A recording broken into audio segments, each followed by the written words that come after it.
Securing a 2026 Schengen student visa requires absolute precision. Minor clerical errors often result in months of processing delays or immediate consular refusals. By the end of this video, you will have a step-by-step procedure to complete your application and avoid the specific insurance requirement that triggers the majority of silent rejections. Before we break down the requirements, let me know in the comments, which European country are you targeting for your studies, and where are you in the application process right now? The Schengen area currently covers 29 member states, following the full integration of Bulgaria and Romania. You'll notice that Ireland and Cyprus remain unlit. They are not part of this specific immigration zone. An approved visa acts as a legal gateway, allowing borderless transit across this entire 29-country bloc. You can cross internal borders without undergoing passport checks. However, access to this travel zone depends entirely on selecting the correct legal entry category. Applying under the wrong classification is the most common reason students fail the process before they even arrive at the consulate. Most incoming students assume they just need a standard Schengen visa to complete their degree. In a formal academic context, that is a critical mistake.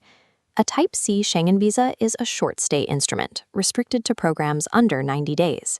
It is strictly for summer schools, brief language courses, or short academic programs. This matrix outlines the legal distinction. For academic programs exceeding 90 days, the Type D national visa is mandatory. The costs differ. A Type C short course visa reduces the fee to €35, while a Type D visa carries a standard fee starting at €90. The selection is definitive. Short course students must select the Type C application, while full degree students must apply for the Type D visa through their host country's specific consulate. Choosing the correct visa category ensures you can legally enter Europe. But to maintain your status, you must follow a strict set of travel calculations. Overstaying your permitted time by even a single day results in severe consequences. The penalties start with €500 fines and often lead to multi-year entry bans across the continent. This grid illustrates the core mechanic. You are restricted to exactly 90 days of travel within a rolling 180-day window. Even with a Type D visa, weekend trips outside your host nation actively consume that 90-day allowance in other Schengen states. To protect your legal status, calculate your 90-day hard limit by counting forward from your planned arrival date in Europe. While the 90-180 rule governs your physical time in Europe, consulates will refuse your application entirely if you cannot prove your financial capacity. Consular officers verify your finances to ensure you have access to stable, uncommitted, and liquid funds. You must demonstrate the ability to support yourself without relying on future employment income. This chart breaks down the 2026 financial minimums.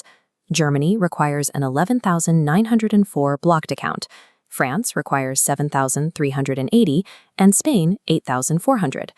These acceptable formats for funds include a personal account, a parent's account backed by a notarized letter, or an official scholarship award. Because these thresholds update annually, you can visit itstudent.com to find the current financial requirements and direct embassy links for every Schengen country. These financial minimums are a primary focus for the consulate, alongside the mandatory standardized document submission.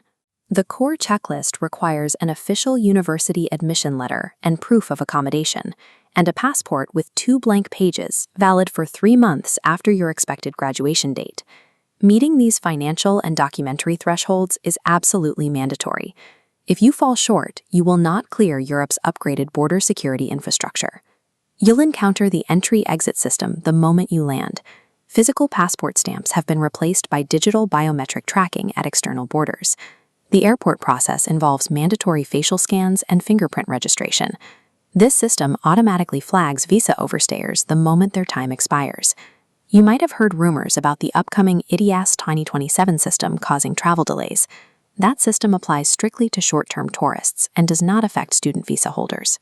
If you're finding this detailed breakdown clearer than standard embassy websites, please like the video so it reaches other students navigating this process.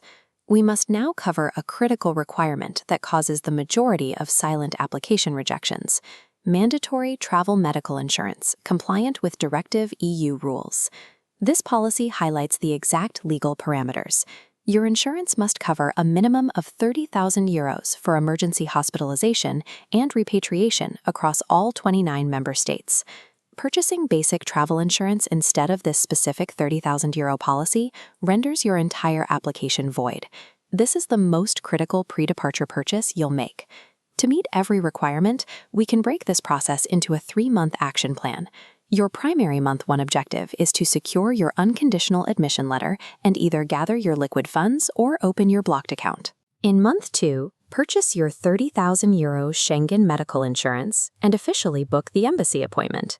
In month 3, submit your biometric data and track your application through the 15 to 45-day processing window.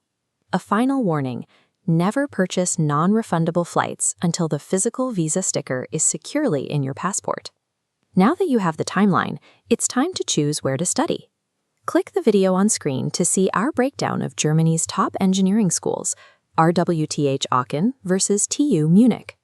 And remember to download the full visa document checklist at itsstudent.com.